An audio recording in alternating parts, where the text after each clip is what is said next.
At 0600 hours on the 7th of March 1942, Japanese reconnaissance aircraft circle above Gili Raja roadstead. The pilot searches for Allied ships. Intelligence reports indicate Dutch minesweepers escaped from Surabaya. The pilot spots two vessels anchored near shore, HNLMS Jan van Amstel, HNLMS Eland Dubois. Both are clearly warships, no camouflage, grey hulls, naval superstructures. The pilot radios coordinates. Japanese bombers will arrive within hours, but the pilot does not report a third ship. 3 miles south at Gili Genteng roadstead, HNLMS Abraham Kreinsen sits motionless against the shoreline. Trees cover her deck. Branches drape her superstructure. Her hull is painted grey with dark streaks. She looks like rocks. She looks like vegetation. She looks like a small island. The pilot flies past. He sees nothing unusual. One more islet in a sea of 18,000 islands. Abraham Kreinsen has become invisible. Lieutenant Commander Abraham van Meert stands on the camouflaged bridge. He watches the aircraft through binoculars. His decision to anchor separately has saved his ship. Jan van Amstel and Eland Dubois will be bombed this afternoon. Eland Dubois will be scuttled. Jan van Amstel will flee and be sunk 2 days later. Abraham Kreinsen will survive. She will reach Australia. She will be the last Dutch warship to escape the Dutch East Indies, the last of 4 minesweepers, the last of dozens of ships. She will survive by becoming what she is not. She will survive by hiding in plain sight. She will survive by becoming a floating island. HNLMS Abraham Kreinsen was a Jan van Amstel-class minesweeper, built 1936 at Werf Gusto in Schiedam, Netherlands. Length 56 meters, beam 7.6 meters, draft 2.1 meters, displacement 525 long tons, 2 Yarrow 3 drum boilers, 2 Stork triple expansion engines, 1,690 indicated horsepower to 2 propeller shafts, maximum speed 15 knots, range 1,500 nautical miles at 12 knots, armament 1 3-inch gun, 2 Oerlikon 20mm cannon, depth charges, complement 45 officers and men. She was designed for minesweeping in Dutch colonial waters. Shallow draft for coastal operations, moderate speed for extended patrols, light armament for engaging small craft. She was not designed for fleet action, not designed for air defense, not designed to outrun destroyers or evade bombers. She was designed to clear mines from harbors and shipping lanes. This mission she performed adequately in peacetime.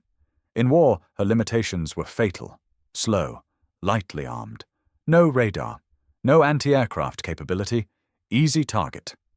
Abraham Kreinsen was based at Surabaya when Japan invaded December 1941. She was part of 2nd Minesweeper Division, 4 ships, Jan van Amstel, Eland Dubois, Peter de Bitter, Abraham Kreinsen. Lieutenant Commander J.R.L. Lebeau commanded the division. Through January and February 1942, the minesweepers conducted defensive operations, clearing channels, escorting convoys, patrolling approaches. The Japanese advanced relentlessly. Borneo fell, Celebes fell, Sumatra fell. By late February, Java was surrounded. On February 27th, the Battle of the Java Sea destroyed Allied naval power. 5 ships sunk: HMS Exeter, HMS Encounter, HNLMS De Ruyter, HNLMS Java, USS Pope. Over 2,000 Allied sailors died. Admiral Carroll Dorman died. The combined striking force was annihilated. Japanese invasion of Java proceeded unopposed. On March 1st, Japanese troops landed. Surabaya fell March 8th. The Dutch East Indies capitulated March 9th. Between February 27th and March 9th, all remaining Allied ships received orders. Escape to Australia or Ceylon. If escape impossible, scuttle ship. Do not allow capture. 2nd Minesweeper Division received evacuation orders, codename KPX, but orders were unclear: where to proceed, what route to take, how to avoid Japanese forces. The harbour at Surabaya was chaos. Facilities were being destroyed, documents were being burned, ships were departing hastily. The minesweepers had decisions to make. Individual commanders chose their actions. Some tried to escape, some scuttled their ships. Abraham Craneson tried to escape. Van Meert assessed his situation. His ship was slow. Maximum 15 knots. Japanese destroyers made 35 knots. He could not outrun pursuit. His armament was light. One 3-inch gun. Two 20mm cannon. Japanese aircraft carried bombs and torpedoes. He could not fight aircraft. His fuel capacity was limited. 110 tons maximum. The distance to Australia was 900 nautical miles. He had barely enough fuel for one-way trip. No margin for evasion, no margin for error. But Van Meert had advantages. The Dutch East Indies archipelago contains over 18,000 islands, from massive Sumatra and Java to tiny uninhabited rocks. The sea lanes are narrow, the channels are complex. Local knowledge is essential.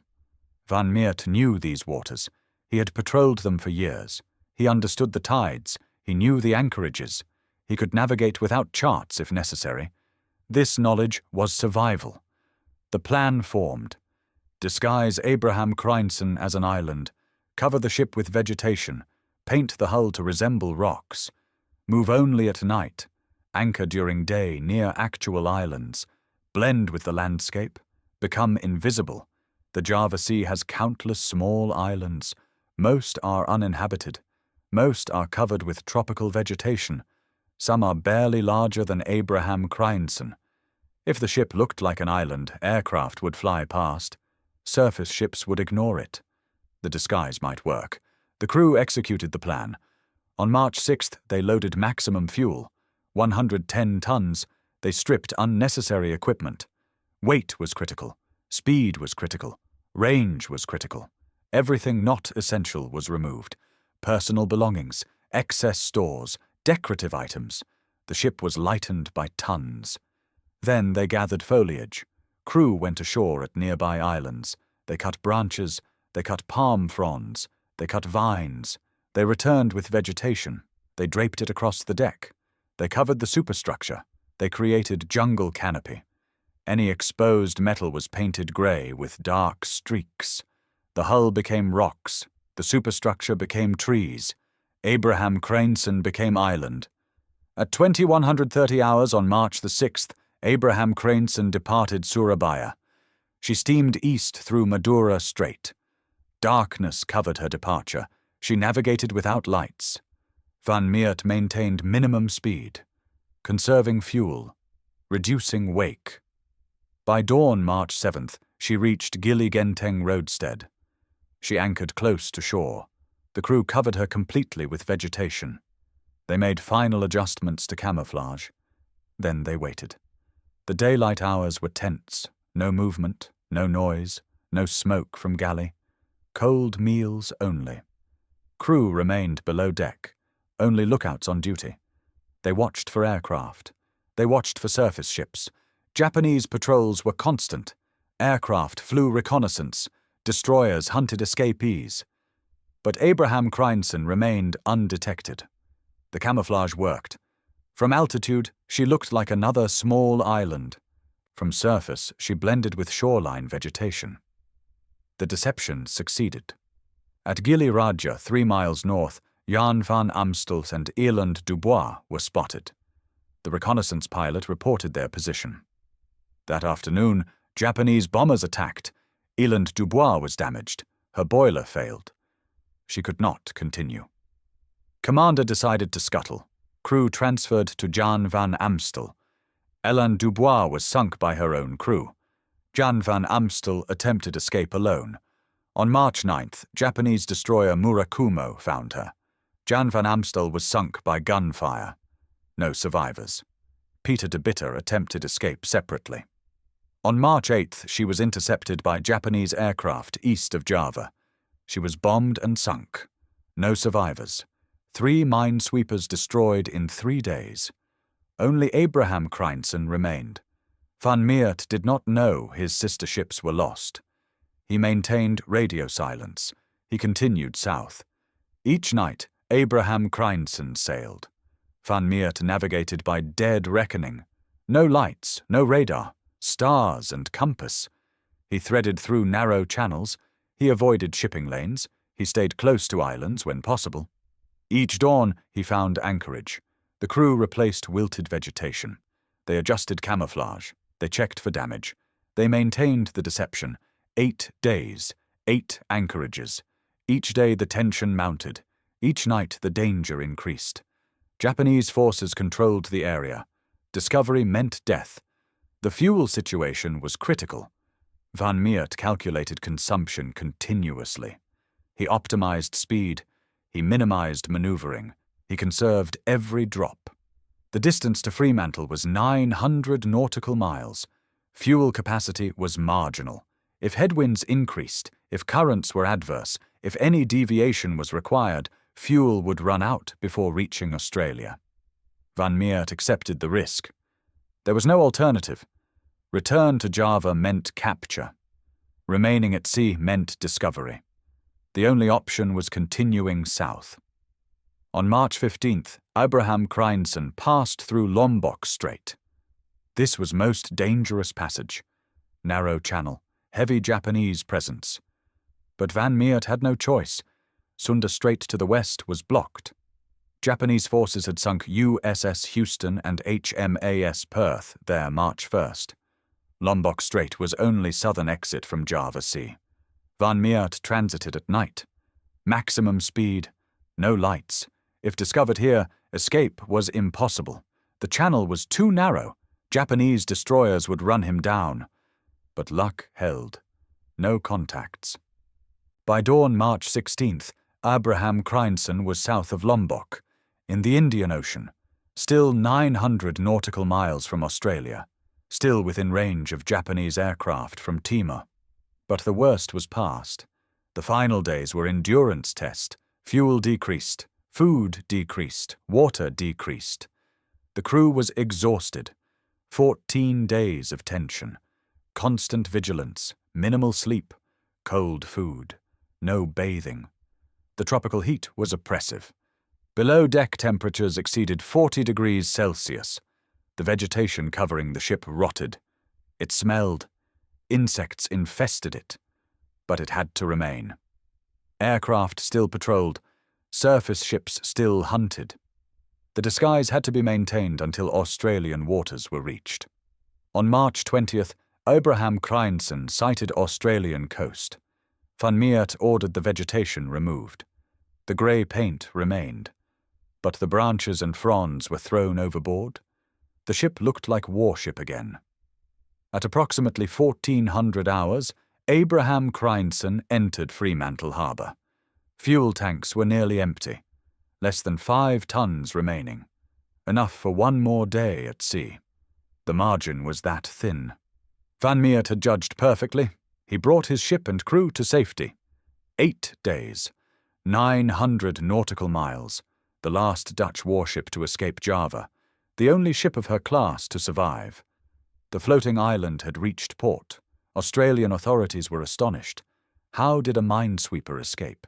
Every other ship was sunk. Van Meert explained the camouflage, the night sailing, the anchorages, the deception. The Australians were impressed. They commissioned Abraham Creinson into Royal Australian Navy as HMAS Abraham Creinson on September 28, 1942. She was refitted. New ASDIC sonar installed, new armament added. She became anti-submarine escort. She served with distinction. On January 26, 1943, she detected submarine in Bass Strait. She depth-charged contact with HMAS Bundaberg. No wreckage found, kill unconfirmed.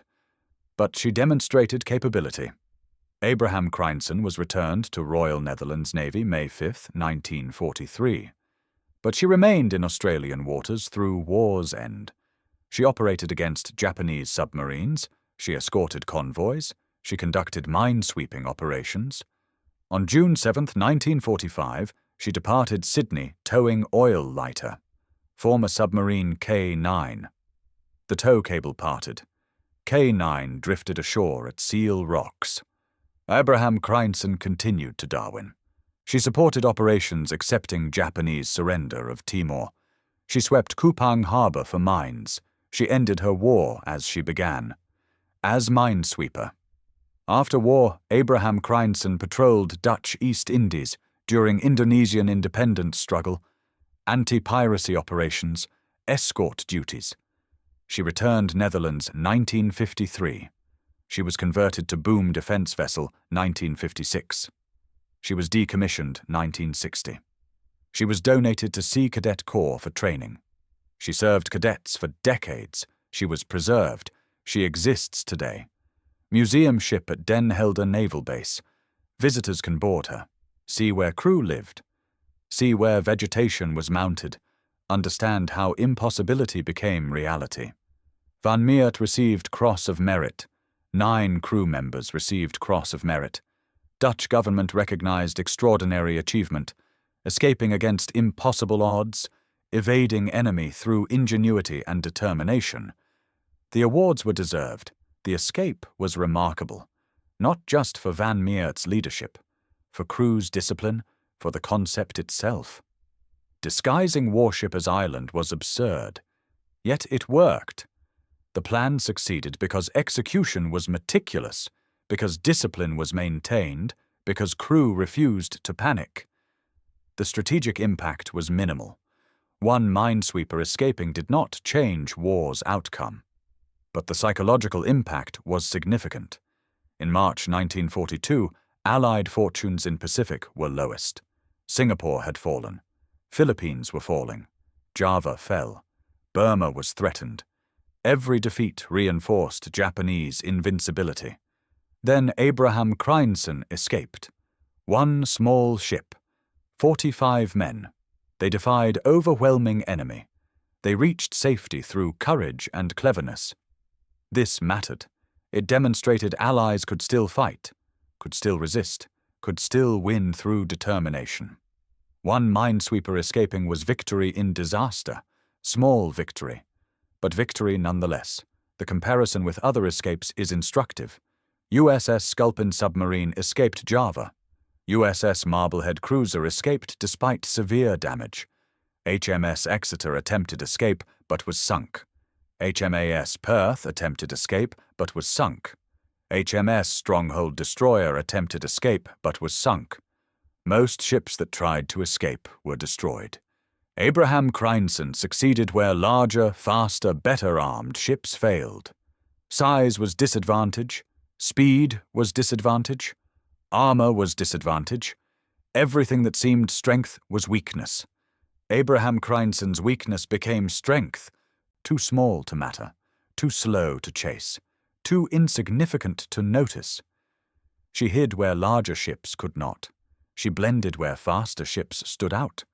Her limitations enabled survival. The lesson of Abraham Creinson is unconventional thinking.